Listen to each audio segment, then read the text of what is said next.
Hey, what's going, y'all? It is yours truly once again. Welcome back into my range.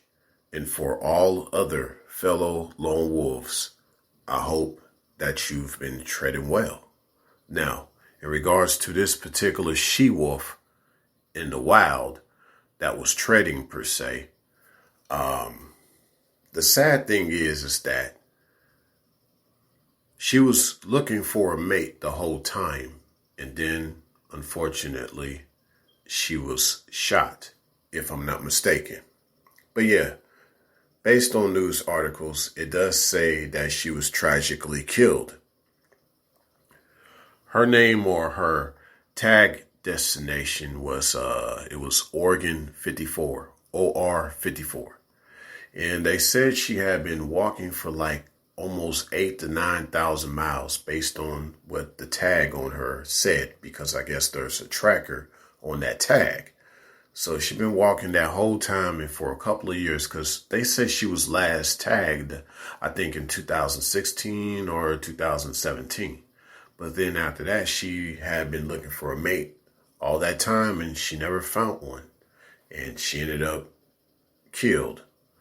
I don't know if it was a trap or if she was shot, but she definitely was killed by some device of a hunter or a rancher, unfortunately, or a poacher. I'm going to say poacher because why would someone need to hunt a wolf if you're not going to eat the wolf, which I think that wouldn't be the best idea. So you got a lot of poachers because you can make a lot of money off taxiderms or black markets around the world like to use bones of animals in order to, I guess, have an aphrodisiac or some stupid stuff like that.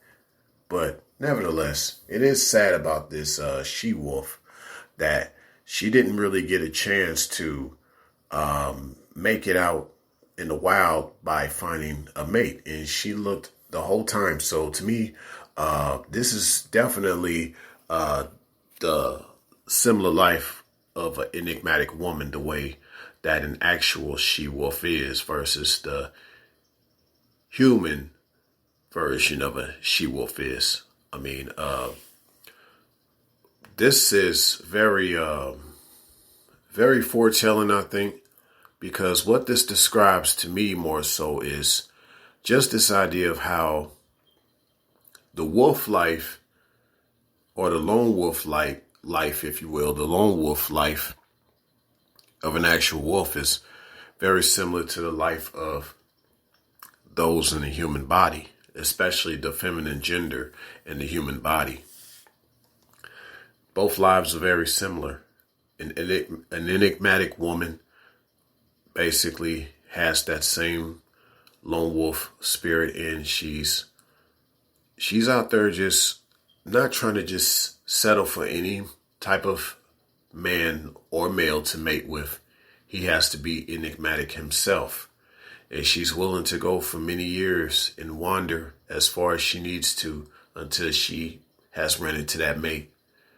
Even if that means she would have to die for it, per se. Not to say she sacrificed herself, but sometimes you may have some type of women that go for many long durations without a man in their life like they should, but they still embody a lot of womanly principles just based on the way they've lived their life and the way they matured, per se. And so she's ready for that man to show up in her life whenever that time comes. And I think this is important for one to think about in regards to the life and the mindset of a wolf and how that reflects one who calls themselves a lone wolf. You know, with this she-wolf this whole time until she got killed by some stupid rancher or hunter out there, she had in mind this whole time that hopefully one day she would find a mate. And she traveled many miles and she's seen many things. And even though she did not find that mate, she was still devoted and she believed in that, because I think she would rather live that life versus a life of being domesticated and having domesticated mates, per se, you know. And yeah, any woman out there with the lone wolf aura, she's not trying to have domesticated relationships. Let me know what y'all think about that. Signing out.